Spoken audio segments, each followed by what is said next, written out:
Lalbagh palace এসে palace এখন এখানে মেলা চলছে। এখন আমরা এসেছি লালবাগ প্যালেস, সামনে থাকবে লালবাগ প্যালেস ঘুরে দেখবো। লালবাগ প্যালেস এখানে ইন্দোরে থেকে আমরা এয়ারপোর্টে যাব। মেলা চলছে।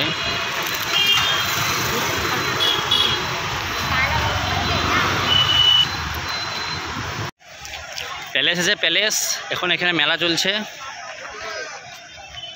হয়তো সোজা রাস্তায় সামনে থাকবে লালবাগ প্যালেস, এখানে ইন্দোরে মেলা চলছে। লালবাগ প্যালেস ইন্দোরে এখন মেলা চলছে। চারিদিকে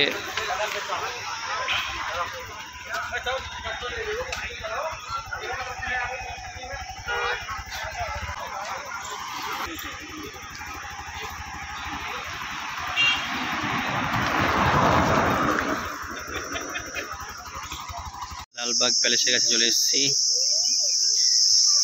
এইদিকে লালবাগ প্যালেস, এটা লালবাগ প্যালেস।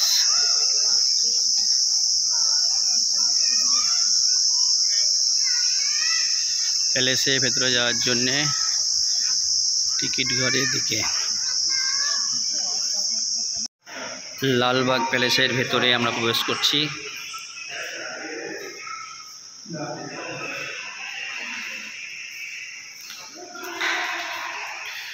প্যালেসের ওপরে সিঁড়ি বন্ধ আছে।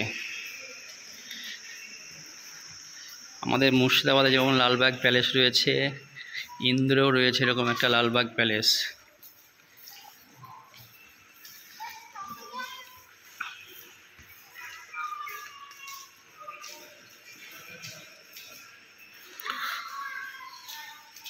সুন্দর কারুকার্য এই প্যালেসের, আর রং বেরঙের মার্বেল কেটে কেটে তৈরি হয়েছে এই প্যালেসটি। অসাধারণ।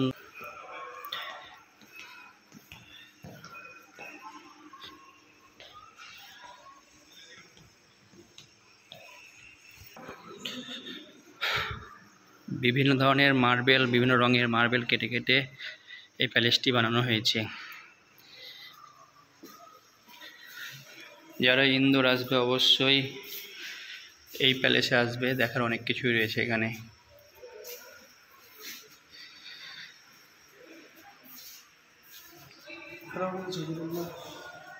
প্যালেসের উপরের কারুকার্য,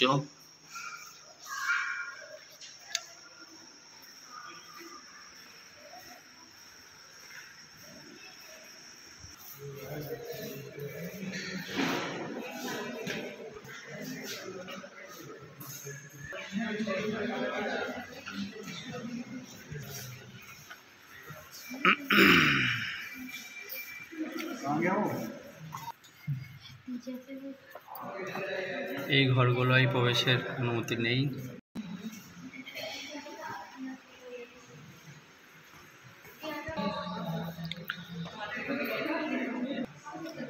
লালবাগ প্যালেসের মিডিলের কক্ষ, বারান্দা, একটি বাঘ রাখা হয়েছে এখানে।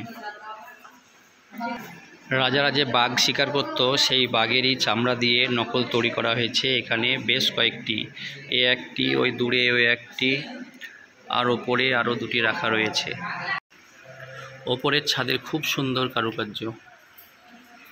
এখনকার ফল সিলিং না তখনকার ফল সিলিং।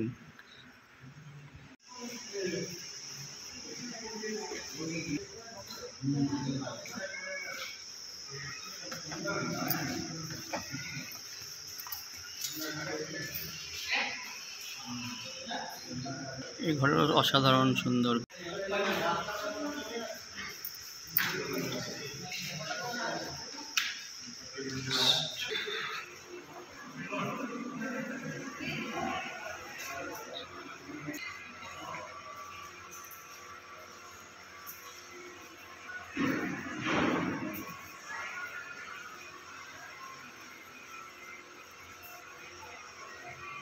এখানে যে বাঘটি দেখতে পাচ্ছেন, সেই বাঘটি কিন্তু শিকার করা বাঘ।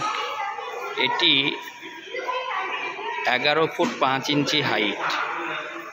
এটা শিকার করেছিল প্রিন্স যশবন্ত রাও হোলকার বংশের রাজা 1923 সালে 12 নভেম্বর শিকার করেছিল এবং এই বাঘটি সংরক্ষণ করে রাখা হয়েছে, অর্থাৎ বাঘের ভেতরের যাবতীয় দ্রব্য বার করে সেটাকে যেভাবে সংরক্ষণ করা হয়, যে পদ্ধতি আছে তাতে সংরক্ষণ করে রাখা হয়েছে। এখানে যে লালবাগ প্যালেসে যে বাঘগুলো দেখতে পাচ্ছেন সেই বাঘগুলো আসলে সত্যিকারের বাঘ। হোলকার বংশের বিভিন্ন রাজা এবং রানী যারা শাসন ক্ষমতায় এসেছিলেন তারা কোন সময়ে কোন বাঘটি শিকার করেছে সেই সমস্ত বিষয় কিন্তু উল্লেখ আছে এখানে। ওপরে আরও দুটি বাঘ রয়েছে। সাধারণ সুন্দর লালবাগ প্যালেসের এই কক্ষটি হোলকার রাজবংশের এই হল ঘরেই মিটিং বসত। সুন্দর বাতি,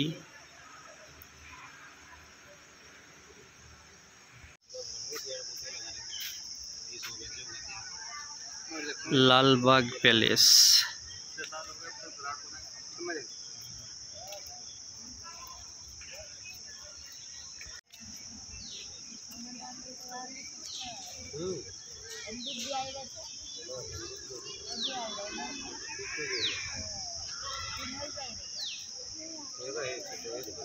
ইন্দোর গেলে অবশ্যই এই অসাধারণ সুন্দর প্যালেসটি দর্শন করে আসবেন। ধন্যবাদ।